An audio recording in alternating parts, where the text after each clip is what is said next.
Bonsoir à tous, merci de nous retrouver pour cette couverture spéciale du 31e sommet arabe d'Alger en direct du CIC d'Alger sur Al24 News. Al24 News qui, vous le constatez, ouvre son antenne à l'occasion donc de ce sommet. Tous les programmes sont adaptés à ce rendez-vous historique qui accueille l'Algérie à partir de demain. Les dirigeants arabes et leurs représentants qui commencent d'ailleurs à affluer, reçus à leur arrivée par le président de la République, Abdelmadjid Tebboune.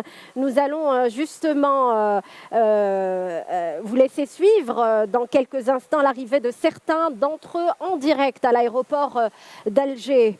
C'est bon, on y est, le 31e sommet arabe va s'ouvrir dans quelques heures sous la présidence de l'Algérie et le président de la République, Abdelmadjid Tebboune, qui réunira ses pairs dans la même salle ici au CIC d'Alger. Un sommet que tous les hôtes de l'Algérie qualifient déjà de succès. On parle des prémices d'un succès avant même l'ouverture de ce sommet au regard des convergences de vues sur de nombreux dossiers lors des réunions préparatoires. L'ordre du jour du sommet a été adopté hier lors de la réunion des MAE, une réunion marathon des ministres arabes des Affaires étrangères pour aboutir à des consensus autour de plusieurs dossiers. Et il y en a eu hier. On va justement décrypter les principaux points contenus dans le projet de cette déclaration d'Alger qui va être soumis aux 22 chefs d'État arabes et leurs représentants demain.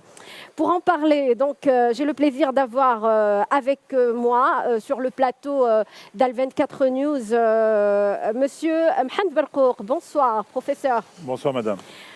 Consultant d'Al24 News, expert international dans les questions géostratégiques et sécuritaires. Kamel Mansari, journaliste, directeur de publication du Jeune Indépendant, est avec nous également. Bonsoir, Kamel Mansari.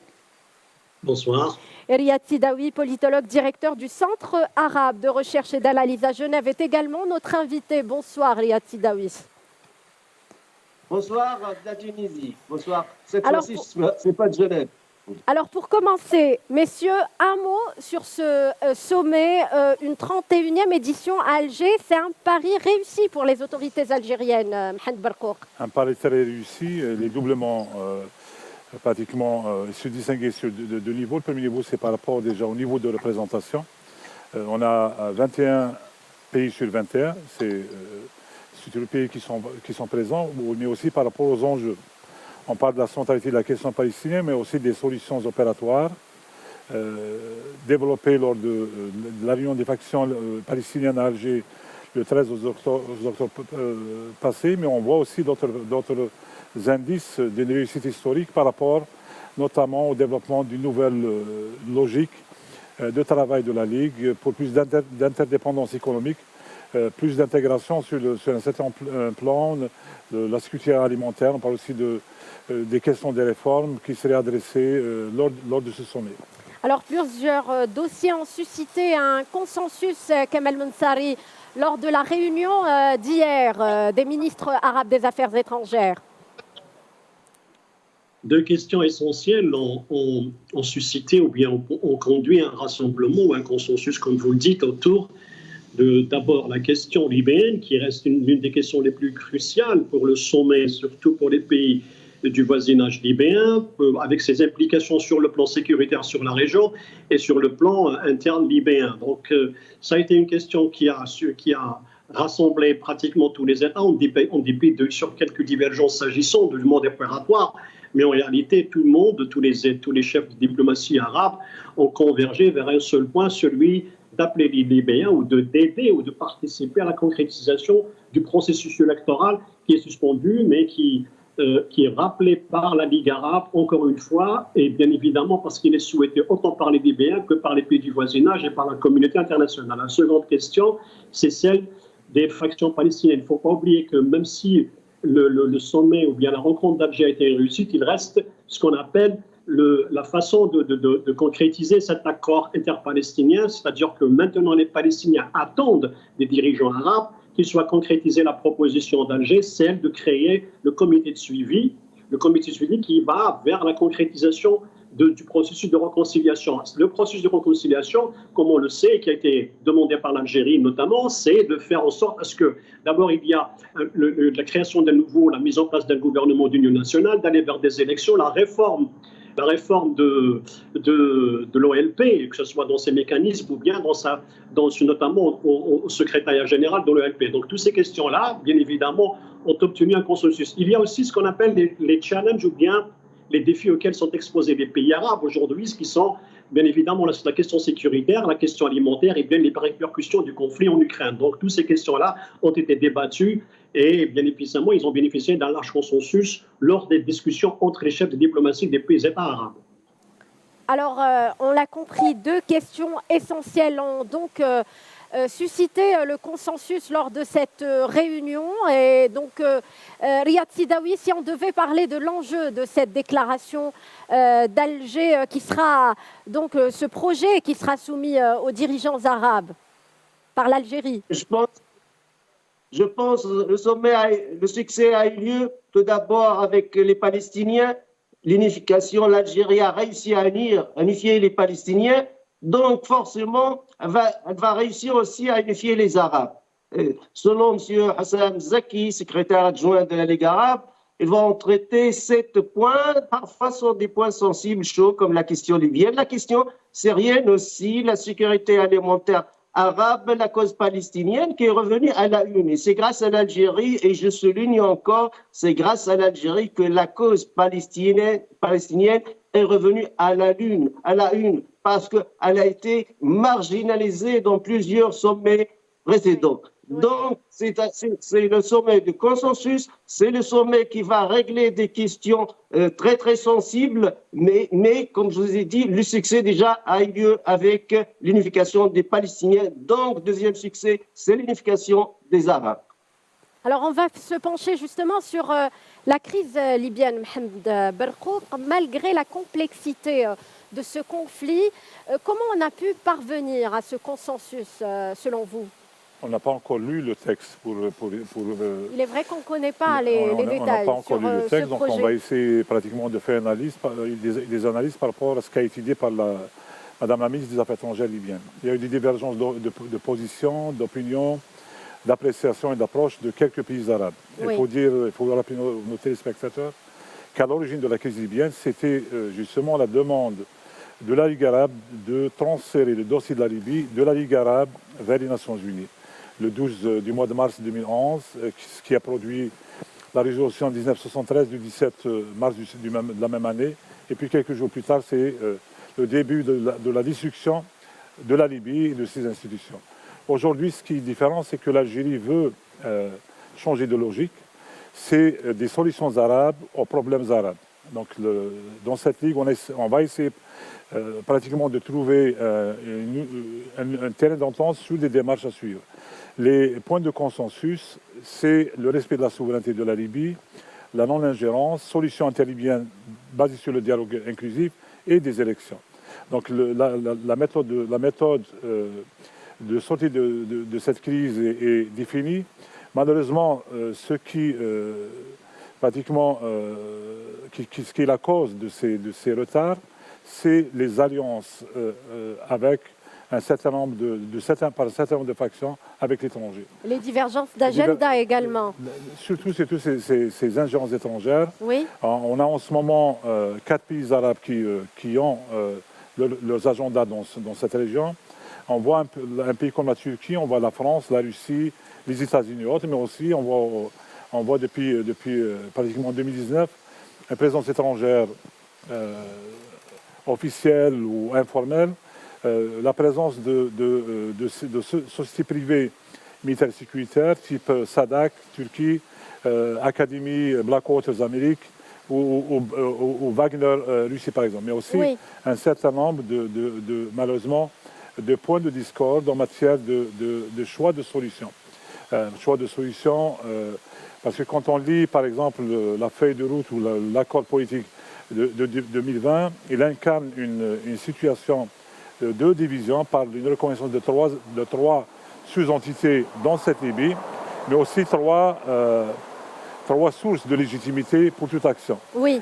C'est ce qui a causé, disons, l'échec de la démarche électorale de 2021. Aujourd'hui, c'est les mêmes ingrédients qu'on trouve dans cette crise. Ce qui doit changer, c'est pratiquement deux choses. La réappropriation du dossier libyen par la communauté politique arabe, donc la Ligue arabe, mais aussi plus d'engagement des Libyens par rapport à une solution politique inclusive et des élections, et un désengagement effectif de ces pays qui sont en train de s'immiscer dans les affaires intérieures de la Libye. Alors s'il y a une personnalité qui croit en ce projet de résolution sur la crise libyenne, c'est bien Abdoulaye Bathily, l'émissaire onusien pour la Libye, qui s'est d'ailleurs exprimé à Alger sur ce texte. On va le suivre et on revient par la suite. Comme vous le savez, le secrétaire général en personne sera là demain. Et moi, en tant que représentant spécial en Libye et chef de la mission des Nations Unies, mission d'appui des Nations Unies en Libye, je suis venu à ce sommet avec l'espoir que cette importante rencontre débouchera sur des conclusions positives pour la Libye et bien entendu pour les pays voisins et le monde arabe. Je suis convaincu que les pourparlers, les discussions qui se déroulent contribueront à trouver une solution durable de paix, de stabilité pour la Libye.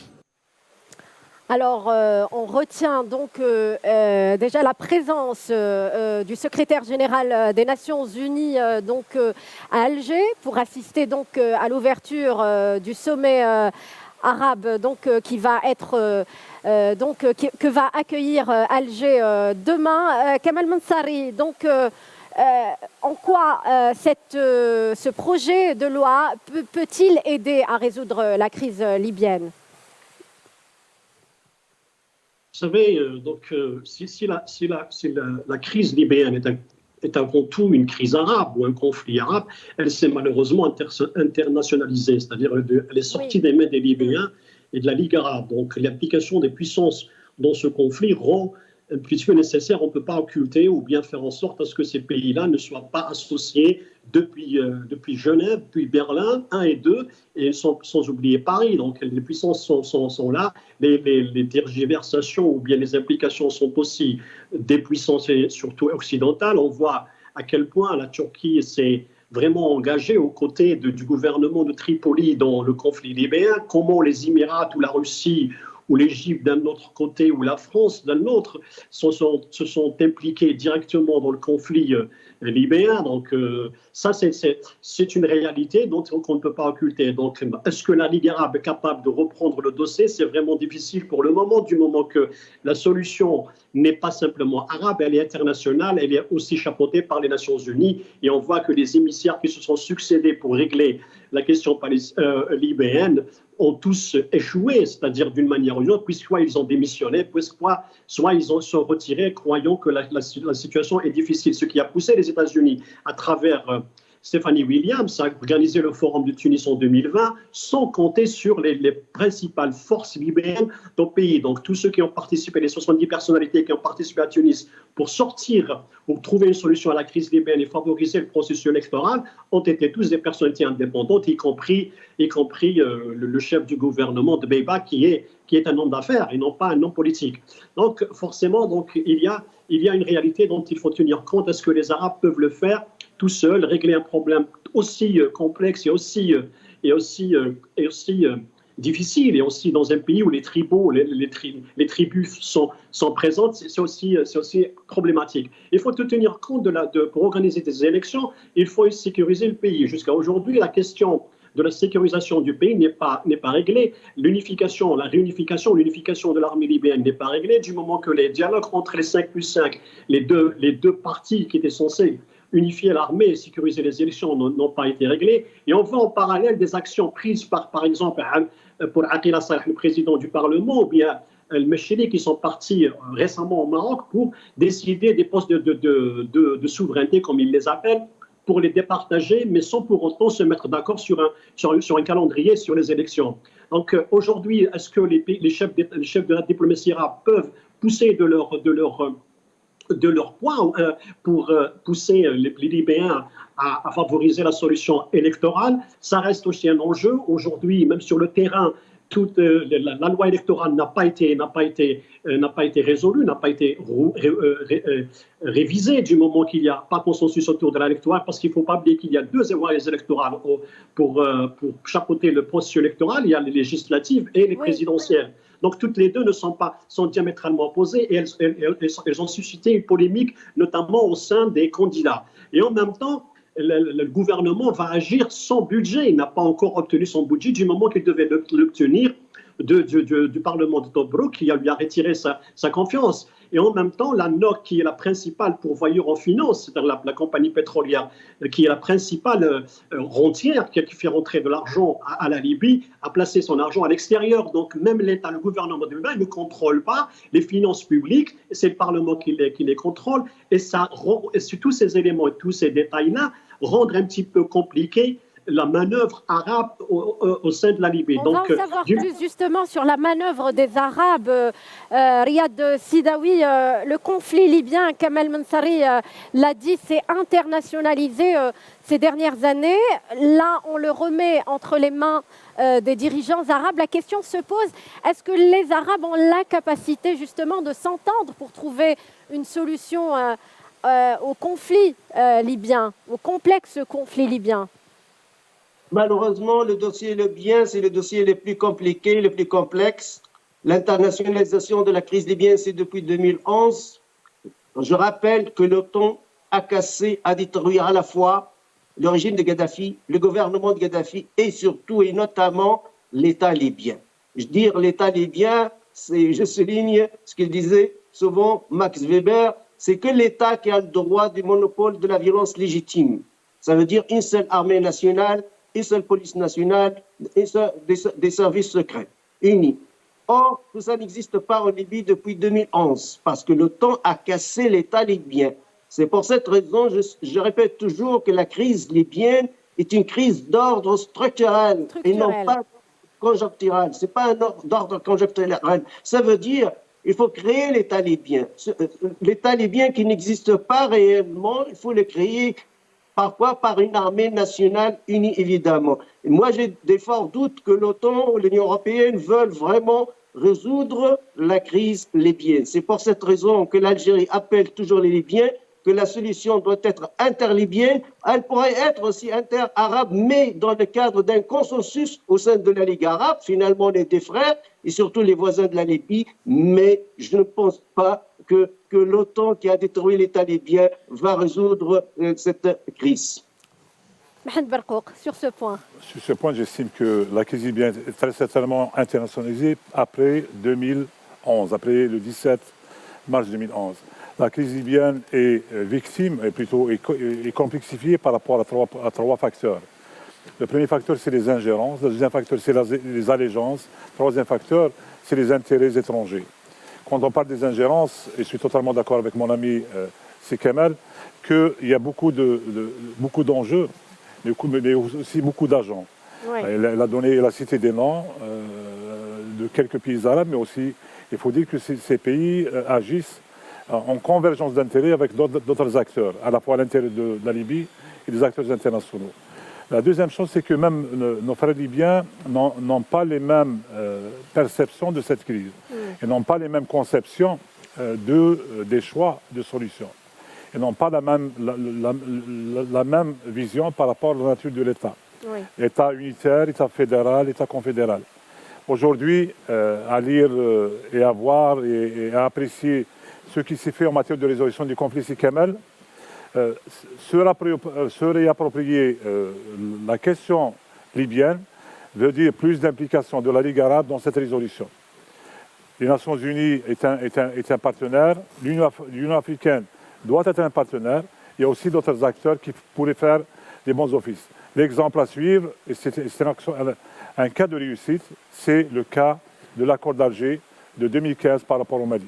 C'est une convergence non pas d'intérêt, mais de vision et d'appréciation de cette crise ce qui a créé les conditions, après 5 rounds de négociations, à produire un terrain d'entente entre les factions, mais aussi un engagement à la fois de ces factions, ce qui a préservé l'État du Mali, a créé quelques éléments de stabilité, limité le champ d'action du groupe terroriste, mais aussi donner une chance à cet accord pour devenir un cadre référentiel, défini d'ailleurs par les Nations Unies en tant que tel. Aujourd'hui, pour les Libyens, les solutions sont pratiquement nécessaires, mais elles doivent être basées sur une solution interne aux Libyens, avec des accompagnements Absolument. à la fois de la Ligue arabe, de l'Union africaine et des Nations Unies. Alors vous avez parlé, Mohamed Barkouk, de la position des Libyens. Donc, à en croire les déclarations de Najla El-Mangouche, qui est chef de la diplomatie libyenne, le dossier libyen est celui qui a suscité le plus de divergences lors de la réunion des ministres arabes des Affaires étrangères. Kamal Mansari, je crois qu'une solution au conflit libyen ne peut émaner que des Libyens eux-mêmes.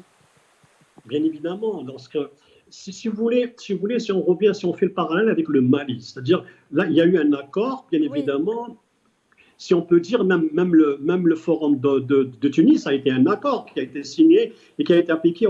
Rares sont les Libyens qui se sont dressés contre l'accord du forum de Tunis. Donc, qu'est-ce qui s'est produit au Mali lorsqu'on a abouti à un accord? C'était la partie de la démilitarisation, c'est-à-dire faire poser les armes. Lorsqu'il était question de poser les armes, c'est là où, au Mali, où on a vu comment les attentats ont repris. Ça a conduit à l'escalade qu'on a vue avec la présence d'intervention française et dans son deuxième partie, c'est-à-dire avec Barkhane après Serval. Donc le même problème se pose en Libye, parce que c'est la langue des armes qui est toujours... On a vu comment Bachar a essayé de s'introduire à Tripoli en utilisant la force et non pas par la négociation. Donc les armes circulent toujours. Donc les Libyens sont contraints ou sont exposés à ce qu'on appelle la force des armes ou les seigneurs de la guerre. Donc la question est toujours persistante. Si les 5+5 n'arrivent pas à aboutir, à se mettre d'accord sur la ligne de démarcation à Sirte, et s'ils n'arrivent pas à unifier l'armée sous le même emblème et le même état-major et le même commandement, donc on reste toujours au scénario qu'on connaît jusqu'à aujourd'hui, celui d'une répartition, une déperdition des forces et des manipulations extérieures. C'est-à-dire on voit une force qui est soutenue par l'extrême étranger, une autre aussi à Tripoli, donc on reste à la configuration initiale, celle qui a prévalu avant 2019, lorsque les forces de Haftar ont tenté de s'introduire à Tripoli, ont été arrêtés aux portes de Sirte. Donc c'est un problème qui reste. Certes, il est libyen, la solution est libyenne, mais est-ce que les Libyens ont la même conviction d'aller vers des élections? Ils ont essayé en 2021, ça n'a pas abouti. Pourquoi? Parce que déjà, il y a eu déjà des dépassements de la part, il faut être honnête et le dire, de la part de Dbeibah, qui n'était pas censé se présenter aux élections, qui était chargé de mener le processus électoral à terme, mais qui ne l'a pas fait, il est devenu lui-même un problème. Au lieu de régler le problème, il est devenu lui-même un problème en se portant candidat, en violant la loi et en même temps en devenant lui-même partie prenante du conflit au lieu d'être la solution elle-même. Là se pose la véritable question des intentions des uns et des autres quant à la fin de la crise en Libye. On ne peut pas en même temps mettre en place une loi électorale et en même temps... Sur ce projet, on va revenir un petit peu à ce sommet d'Alger. On peut dire que l'Algérie a ce privilège d'être à équidistance entre les différentes parties en conflit. Riyad Sidaoui, si vous voulez réagir au sujet de cette crise libyenne, à ce débat. Monsieur Sidaoui, on va très bien. Donc, on va avancer pour parler donc du dossier centrale de ce sommet Mohamed Barkouk, qui est la question palestinienne. Donc on parle de la formation de ce comité arabe de suivi de la mise en œuvre de l'accord de réconciliation interpalestinienne. Ça va être discuté par les dirigeants arabes.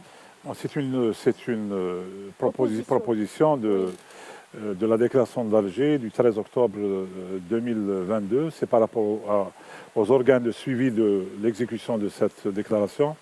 À l'interpalestinien, c'est le comité des secrétaires généraux des factions. À l'international, c'est ce comité présidé par l'Algérie qui serait composé d'un certain nombre de pays qui est désigné par ce sommet. La centralité de la question palestinienne a été consolidée justement par ce sommet d'Alger et par cette déclaration d'Alger du 13 octobre. Aujourd'hui, on voit aussi par rapport à la question palestinienne des consensus opératoires, au moins par rapport à trois choses. Par rapport à l'engagement du comité, mais aussi de la Ligue arabe, à aider les frères palestiniens dans leur processus de réconciliation et de réunification, mais aussi pour le développement de ce partenariat politique énoncé dans la déclaration d'Alger. Deuxièmement, c'est les aider sur le plan de l'organisation des élections, du Conseil national palestinien, de l'OLP, de Conseil législatif et de la présidence, qui doivent se faire, ces élections doivent se faire avant le 13 octobre 2023. Et troisièmement, c'est par rapport aux moyens, capacités et moyens que doivent être mis à la disposition des Palestiniens, vu qu'aujourd'hui, les Palestiniens sont confrontés à des crises humanitaires sans précédent, oui. Notamment avec les problèmes du financement des instances et institutions de l'autorité palestinienne, les crises actuelles multiformes à Gaza, en Cisjordanie et à Jérusalem, mais aussi pour leur permettre de bien développer leur stratégie d'action, notamment en ce qui concerne la relance des processus de négociation avec l'antisionisme et deuxièmement dans leur effort visant plus d'internationalisation de leur cause par plus de reconnaissance de l'État palestinien, mais aussi pour accéder au statut de membre de plein droit au niveau des Nations Unies. Alors, Kamel Mensari, sur la question palestinienne et son importance lors de ce sommet arabe d'Alger, on le sait, la cause palestinienne traverse une phase difficile en ce moment et il est important qu'elle soit centrale, n'est-ce pas? Elle est déjà centrale. Avant le début du sommet, elle l'est aujourd'hui parce que c'est la question grâce à l'Algérie. Qui rassemble le plus. On voit l'effort de l'Algérie qui a été fourni justement avant le début du sommet, les résultats auxquels elle est parvenue. Il faudrait rappeler une chose, c'est la première fois que toutes les factions palestiniennes se réunissent sous un même toit. Donc le djihad islamiste n'a jamais été présent. Il y a d'autres... il y a 5 autres factions qui n'ont jamais été réunies ensemble, ceux qui défendaient ce qu'on appelle la feuille des prisonniers de Marwan Barghouti. Donc toutes ces factions-là étaient présentes et c'est une première. Donc les Égyptiens ont essayé plusieurs reprises de réunir tous les Palestiniens sous un même toit. Le Qatar a essayé, mais ça n'a été que des rencontres bilatérales, que ce soit entre Hamas et le Fatah, mais jamais les autres factions n'ont été invitées ou conviées à participer à la solution ou bien au débat interpalestinien. Aujourd'hui, ça a été fait. Maintenant, c'est qu'est-ce qu'il reste? Il reste de mettre en œuvre ou bien faire suivre les mécanismes d'application de l'accord d'Alger. Il y a plusieurs points, comme vous le savez. Donc, le premier point et l'essentiel, c'est celui d'aboutir à parce que les Palestiniens seuls ne peuvent pas résoudre la question palestinienne. Il ne faut pas l'oublier. Certes, il y a des résolutions de l'ONU, il y a des accords entre d'un côté les factions palestiniennes et d'autres États impliqués dans le conflit palestinien. Donc l'Algérie, ce qu'elle cherche, il faudrait d'abord que la Ligue arabe apporte son soutien, non pas politique, mais effectif, c'est-à-dire sur le terrain, en soutenant le comité qui va être créé. Et que c'est une demande, il faut rappeler que c'est une demande palestinienne et non pas une demande algérienne. Oui. Donc ce n'est pas une question algérienne, mais palestinienne. Ce sont les Palestiniens qui mettent les Arabes devant leurs responsabilités, parce qu'ils ont démontré de leur côté qu'ils se sont mis d'accord, qu'ils sont prêts, qu'ils ont l'intention et la volonté d'aller de l'avant. Il faudrait que les pays arabes les soutiennent. Comment sur le plan politique, sur la sphère internationale, il faudrait qu'ils poussent ou bien utilise ou influe, utilise toute l'influence pour faire aboutir le processus. Parce que demain, aujourd'hui, personne ne peut reprocher aux Palestiniens de ne pas être d'accord. Ils le sont, ils l'ont démontré. Et plus, il y a un document qui est officiel et qui a été scellé à Alger. Donc le premier, c'est le comité de suivi. Deuxièmement, c'est la mise en place d'un gouvernement d'union nationale dans un délai d'1 an. Et puis les élections les élections législatives et présidentielles. Donc, il ne faut pas oublier que depuis 2014, l'autorité palestinienne, le mandat de Abbas a été terminé, expiré. Donc, depuis 2014 à ce jour, il n'y a pas eu d'élection présidentielle. Donc, Kamel Mensari, donc l'enjeu pour les pays arabes, Kamel Mensari, l'enjeu pour les pays arabes, et je m'adresse à Riyad Sidawi. Je ne sais pas si Riyad Sidawi est avec nous, Monsieur Sidawi. Donc l'enjeu pour les pays arabes est d'accompagner le processus de réconciliation interpalestinienne. L'Algérie s'engage à accompagner les Palestiniens dans ce processus. Qui sont les pays qui pourraient justement se joindre à ce comité de suivi?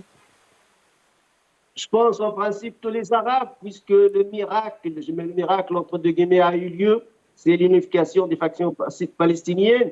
Donc en principe, si on veut du bien pour les Palestiniens, nous devons tous les soutenir sans exception, évidemment. Et je pense toujours, parce qu'il y a de l'autre côté la Ligue arabe et les Arabes doivent défendre leurs intérêts. Et moi, je vois toujours la carte d'une manière stratégique. Il y a la formule historique diviser pour régner. Diviser pour régner, c'est ce que fait l'entité sioniste vis-à-vis des Palestiniens. La même chose, l'OTAN vis-à-vis de la Libye, parce que c'est coupé. Donc j'ai voulu ajouter une idée sur la question, la crise libyenne, c'est que y a-t-il un plan, un projet de partition de la Libye? Je me souviens que de Jean Daniel parlait en 2011, il est décédé récemment, parlait que en fait la Libye ça se compose de 3 États. Avant 1951, la Cyrénaïque à l'est, la Tripolitaine à l'ouest, le Fezzan au sud. Ce qui m'inquiète beaucoup aussi, c'est au plan militaire sur le terrain. Il y a la ligne du Sirte jusqu'à Jafra qui coupe la Libye carrément entre la Cyrénaïque et la Tripolitaine. Donc, ce projet existe-t-il? Évidemment, nous, on défend nos intérêts. Il existe pour tous les pays arabes. Pour les Palestiniens. La même chose aussi pour les Palestiniens. Diviser pour régner, c'est une formule historique. Oui. Oui. Mohamed Barkouk, sur la crise sur la question palestinienne, dans un contexte de normalisation de certains pays arabes. Il faut, madame, apprécier l'effort de l'Algérie. C'était 54 réunions à Alger, des factions palestiniennes, 54, avec des périples diplomatiques à l'étranger pour plus de consultation et de coordination. Aujourd'hui, l'Algérie a aidé à produire un nouvel accord pour la réconciliation et l'unification des efforts de ces factions. C'est les 9 points, en faisant une lecture comparative par rapport aux accords de 2017, 2012, 2007. C'est une comparaison qui me pousse à faire 2 conclusions. La première, c'est qu'on est en face d'une démarche à sens opératoire, avec des échéances, mais aussi avec des moyens et des instruments et des mécanismes de suivi. La deuxième conclusion, c'est aussi ce sommet va engager la responsabilité des pays arabes à aider les Palestiniens sur leur chemin de réconciliation.